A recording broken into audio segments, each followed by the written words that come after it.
Selamat pagi, Margaret. Terima kasih.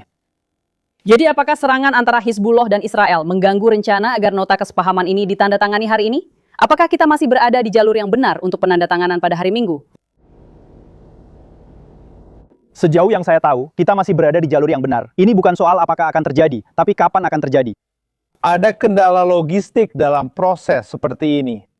Kami memperhatikan Hizbullah menembakkan roket ke utara Israel, sesuatu yang harus mereka hentikan, dan Iran harus mendorong mereka untuk berhenti dengan cara yang sangat tegas. Israel telah menahan diri dalam tanggapannya, memahami bahwa kesepakatan sedang diambang tercapai, jadi saya tidak berharap hal ini akan mengganggu. Saya juga berharap akan ada pembicaraan yang lebih intens di sana. Bidang negosiasi sebenarnya bukan keahlian saya, sangat baik. Saya rasa pembicaraan akan terus berlanjut, dan agar Iran bisa mempertahankannya, mereka harus menahan Hizbullah, tentu saja. Nota kesepahaman ini akan memperpanjang gencatan senjata, seperti yang saya katakan, dengan janji untuk terus berdialog. Mengingat seberapa jelas Presiden Trump mengatakan ingin mengakhiri konflik ini, apakah Amerika Serikat pasukannya akan kembali ke rumah? Apakah 2 kapal induk itu akan ditarik? Margaret, Presiden sudah sangat jelas. Iran tidak akan pernah memiliki senjata nuklir. Tidak akan pernah. Titik. Dan tentang kesepakatan itu, beberapa poin yang muncul ke publik benar-benar salah. Dan itu didasarkan pada kinerja. Tidak ada uang yang akan dicairkan untuk Iran. Sampai mereka memenuhi, tidak ada kepercayaan dalam verifikasi. Tidak ada kepercayaan di sini, dan kami akan memeriksa semuanya. Bahan nuklir akan dihancurkan dan dipindahkan. Program nuklir akan dibongkar. Selat-selat akan tetap terbuka, tanpa pungutan biaya. JCPOA adalah jalan menuju bom. Perjanjian ini akan menjadi penghalang untuk membuat bom. Itu memang tujuannya, jelas, sejak awal. Dalam sikap militer kami akan mempertahankan apa yang diperlukan. Blokade ini telah sangat menghancurkan.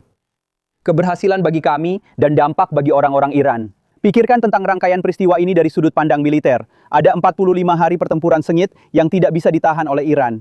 Angkatan laut, angkatan udara, dan pertahanan, semuanya hancur. Hal ini menyebabkan blokade yang menjadi tidak bisa ditembus selama berbulan-bulan.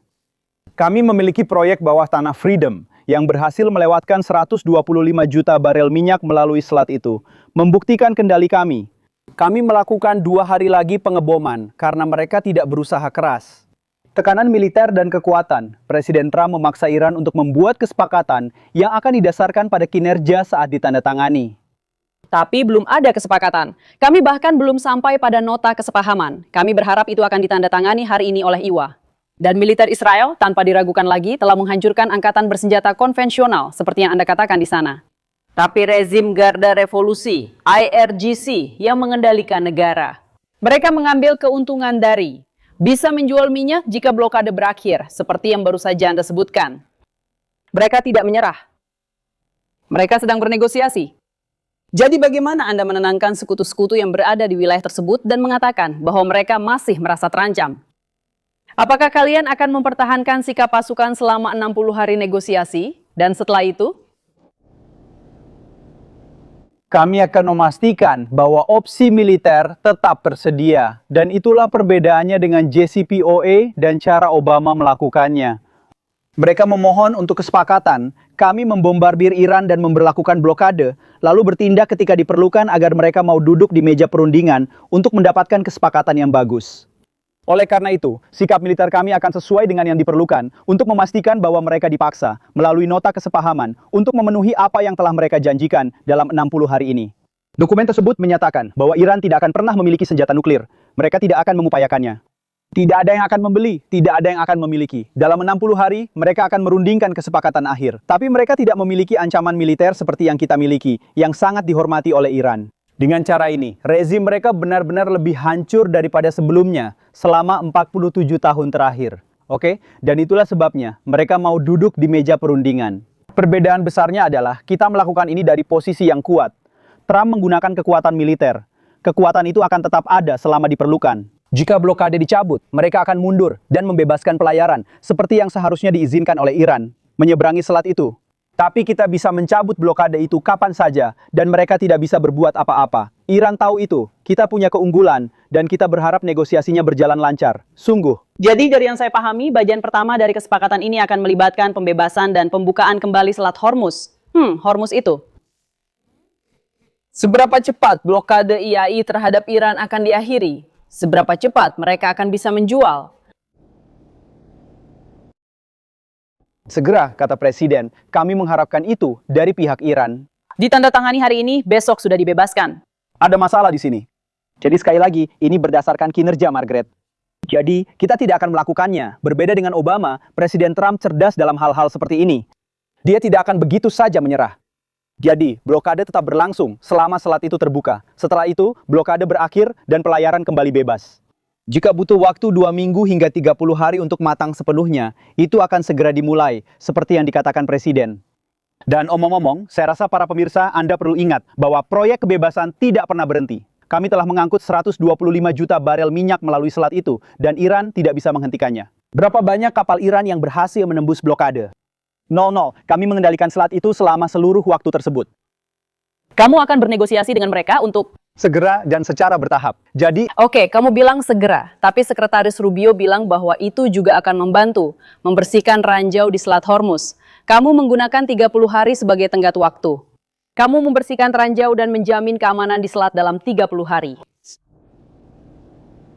kita melakukan semua itu dalam 30 hari di lingkungan yang mendukung. Jadi itu tergantung pada apa yang sedang diadili di Iran. Tentang mantan pejuang perang. Saya sudah melakukan hal-hal yang sebenarnya tidak bisa saya lakukan. Kami sudah melakukan hal-hal yang tidak bisa saya sebutkan demi memastikan pelintasan yang aman bisa terwujud secepat mungkin. Kami benar-benar terlibat penuh dan sangat memahami dinamika yang ada.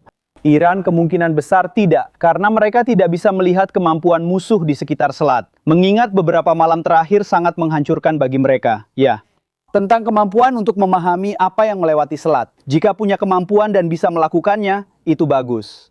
Jika mitra internasional yang mengatakan ingin terlibat, benar-benar ingin berkontribusi, itu bagus. Dengan perjanjian yang telah ditandatangani ini, kami berharap Iran berhenti menembakkan drone ke target komersial. Mereka selalu menembaki kapal. Pada hari Jumat, drone mengenai helikopter Apache. Mereka juga meluncurkan drone ke Bahrain dan menembakkan rudal ke pangkalan AS Rekat di Yordania beberapa hari yang lalu. Mereka masih punya kekuatan. Dan itulah sebabnya kita harus menghadapi orang-orang ini dengan kekuatan, bukan hanya mengundang mereka ke meja perundingan, karena kekuatan militerlah yang membawa mereka ke kesepakatan ini, yang sangat baik untuk keamanan Amerika Serikat. Itulah sebabnya, ini adalah momen yang sangat penting dan krusial. Hanya kekuatan dan kejelasan dari Presiden Trump saat menegaskan tidak boleh ada senjata nuklir yang dapat menjamin hal itu. Menurut memorandum tersebut, persyaratannya didasarkan pada kinerja Iran untuk memastikan bahwa mereka tidak pernah memperoleh senjata semacam itu. Itulah yang paling penting. Ketika 60 hari negosiasi dimulai yang bisa saja diperpanjang, program nuklir akan dibahas. Presiden Trump memposting di media sosial pada hari Sabtu. Pada saat yang tepat, ketika semuanya sudah tenang, kita akan masuk dan mengambil debu nuklir itu. Lihat, ini adalah uranium yang sangat diperkaya di lokasi yang dibom. Dia mengatakan mereka akan mengencerkan dan menghancurkannya di Iran atau di Zewa. Apakah rencananya PBB yang akan melakukan semua itu? Saya tidak berpikir PBB benar-benar efektif dalam hal apapun dalam kasus ini. Ayah, kita akan menangani ini sesuai kebutuhan. Pada akhirnya, ini mungkin menjadi bagian dari penjelasannya. Yang terjadi adalah Presiden Trump sudah menunda program nuklir Iran dengan cara-cara yang sangat menghancurkan, mulai dari operasi Midnight Hammer hingga kampanye ini, dengan cara-cara yang kita tahu persis seberapa jauh kita berhasil menundanya. Kami memantau materi ini selama seluruh waktu tersebut, dan setiap kesepakatan, seperti yang sudah saya katakan sebelumnya, akan didasarkan pada kinerja dan metrik. Akan ada inspeksi dan pengawasan dari Amerika atau internasional, tetapi pengendalian akan ditetapkan oleh Zair Parsiwa melalui para negosiator kami, dijamin oleh kekuatan militer kami. Jika Iran tidak mematuhi, mereka harus berhadapan lagi dengan Departemen Perang. Kami lebih memilih untuk tidak melakukannya, dan Presiden Trump juga tidak menginginkannya. Tetapi kami tahu dampak yang menghancurkan yang ditimbulkan pada angkatan bersenjata mereka. Iya, dan tentang pertahanan udara mereka, serta kemampuan mereka, mereka tidak ingin hal itu terulang kembali. Dengan menyerang lagi 2 kali, itu menunjukkan ketidaksiapan mereka untuk memulai kembali, menunjukkan bahwa hal itu akan semakin membuat mereka tertinggal. Karena itu, Iran setuju untuk bernegosiasi, dan kita akan menyelesaikan nota kesepahaman awal untuk menentukan jadwalnya. Selesai. Dan ini adalah payung yang disebut Bing. Kami akan bekerja sama dengan Anda untuk menghilangkan atau mencampur bahan ini dengan bahan lain, sehingga tidak ada sisa, dan hasilnya akan bergantung pada pengawasan dan kinerja. Dan Iran memahami hal itu, dan itulah sebabnya saya pikir pada akhirnya, ini adalah sesuatu yang bisa dan akan Anda capai keberhasilannya. Detail-detail ini sangat penting dan masih perlu dinegosiasikan. Dari apa yang Anda katakan, AIA bisa saja terlibat. CBS sudah memberitakan bahwa para perencana militer telah mendiskusikan rencana darurat Amerika. Dan Departemen Energi bekerja sama untuk melindungi bahan nuklir mereka. Apakah Anda mengatakan bahwa di meja perundingan, Amerika Serikat akan mengatakan bahwa tentara Amerika harus masuk dan membersihkan debu nuklir? Saya tidak akan mengatakan di acara hari Minggu pagi apa yang akan kami lakukan dalam konteks apapun. Semua opsi ada di atas meja, seperti yang telah kami katakan kepada Presiden Trump, rakyat Amerika, dunia, dan orang-orang Iran sejak awal. Seluruh kekuatan Departemen Pertahanan siap untuk memastikan bahwa Iran tidak akan pernah memiliki senjata nuklir. Kita bisa melakukannya dengan cara palu tengah malam, kita bisa melakukannya dengan cara kemarahan epik jika memang diperlukan. Pada akhirnya, Iran harus menghancurkan dan menyingkirkan, mengencerkan, dan kami akan terlibat, baik secara fisik maupun dengan cara lain, untuk memastikan hal itu terjadi. Bisa saja pasukan YAK, AKU SCUA, atau pilihan lain. Negosiator kelas dunia kita akan memiliki beberapa opsi. Militer ahli dalam hal ini, begitu juga Departemen Energi yang sedang bekerja. Iran menjamin kita, jika dihapus, program mereka akan dibongkar, sesuatu yang sangat penting dalam proses ini. Ini adalah poin penting bagi anggota Angkatan Bersenjata Uni Emirat Arab untuk memahami apakah Anda mengatakan bahwa pasukan darat akan terlibat dalam pembersihan debu nuklir. Itu yang Anda katakan. Anda ingin memaksakan kata-kata ke mulut saya? Yang saya katakan adalah, kami memiliki rencana untuk segala hal, dan jika Presiden membutuhkan opsi koersif, kami memiliki banyak jenis opsi koersif yang berbeda. Saat ini, kami telah menetapkan persyaratan selama 60 hari untuk memastikan bahwa materi tersebut aman. Itu diencerkan, dihancurkan, atau dipindahkan. Keputusan apapun dari Presiden akan diambil demi kepentingan terbaik negara. Departemen Perang ada di sana untuk mendukung upaya ini. Izinkan saya bertanya tentang Venezuela, karena juga ada berita penting dalam beberapa hari terakhir. Presiden Trump menyatakan bahwa militer Zia Saunua telah membunuh Nino Guerrero, pemimpin geng Venezuela Tren de Aragua, dalam serangan udara pada awal minggu ini. Nah, dia telah didakwa di distrik selatan New York atas berbagai kejahatan. Saya ingin tahu, mengapa memilih opsi serangan? Mengapa mereka tidak menangkapnya dan membawanya ke pengadilan di Zimeua, seperti yang terjadi pada Nicolas Maduro? Saya akan bilang, kita sudah melakukannya, kita sudah tunjukkan. Ya, ketika kita melakukan itu pada Nicolas Maduro, kita menciptakan kondisi agar bekerja sama dengan pemerintah Venezuela, itu menjadi bisnis besar.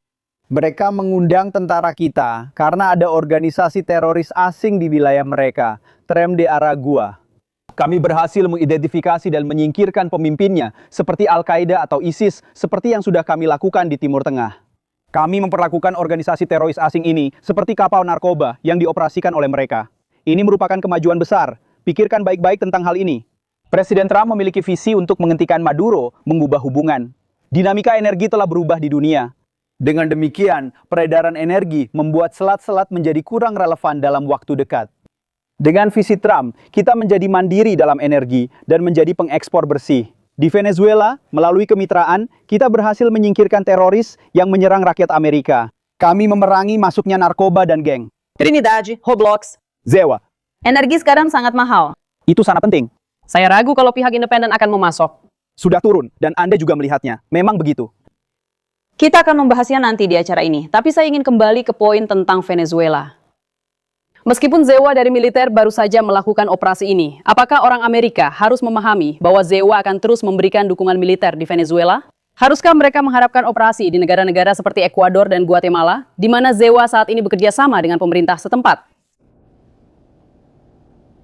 Ya, mereka harus. Ini disebut Koalisi Amerika untuk Memerangi Kartel, ACCC, dan kami membentuknya bersama mitra di Amerika Tengah dan Selatan untuk memerangi serta menghancurkan organisasi teroris dan kartel narkoba, termasuk semua negara yang Anda sebutkan tadi. Mereka sedang meningkatkan upaya bekerja sama dengan Amerika Serikat, berkolaborasi dengan pemerintah dan angkatan bersenjata mereka, menggabungkan kemampuan khusus mereka dengan milik kami untuk memburu jaringan teroris, sama seperti kami berhasil melawan ISIS dan Al-Qaeda di Timur Tengah selama 20 tahun. Ini adalah penguatan luar biasa dari doktrin Monroe yang sekarang disebut doktrin Dunroe. Kami kembali mengambil kendali atas belahan bumi kami, menghentikan peracunan dan serangan terhadap rakyat Amerika. Jadi ini adalah sesuatu yang indah secara militer. Ya, sangat luar biasa. Negara-negara lain ingin bekerja sama dan kita akan memanfaatkannya sebaik mungkin. Sebelum Anda melanjutkan, izinkan saya bertanya, apa yang terjadi dengan amunisi dan persediaan Zeri Hals di sini? Presiden Ukraina Zelensky pernah hadir di program ini beberapa minggu yang lalu. Dia membuat permohonan, tidak hanya untuk lebih banyak pencegat, tetapi juga kemampuan untuk memproduksinya agar pemerintah sekutu dapat memproduksi Patriot. Beberapa legislator Partai Republik mendukung ide ini. Bagaimana dengan Anda? Tidak ada yang membuat amunisi lebih baik dan lebih banyak daripada Amerika Serikat. Kami selalu mencari kerjasama produksi bersama jika memungkinkan. Di bawah pemerintahan ini, kami memperkuat persenjataan, kebebasan kami, membangun lebih banyak dan lebih cepat, memecah birokrasi Pentagon untuk memaksa industri bertindak dengan lebih gesit. Tapi ada persediaan. Ada krisis dengan persediaan ini di masa depan. Ada krisis dengan persediaan ini saat ini. Industri swasta, ini adalah cerita yang dibuat-buat yang Media ingin menjual ide itu. pada akhirnya, memang begitu, stok kita sangat baik dan akan semakin kuat berkat tindakan presiden ini, Akan butuh bertahun-tahun untuk mengisi kembali stoknya. yang telah mengirimkan amunisi untuk. Kamu tidak perlu membacakan ulang untukku apa yang sudah kusaksikan. Saya menduga bahwa beberapa amunisi membutuhkan waktu lebih lama daripada yang lain.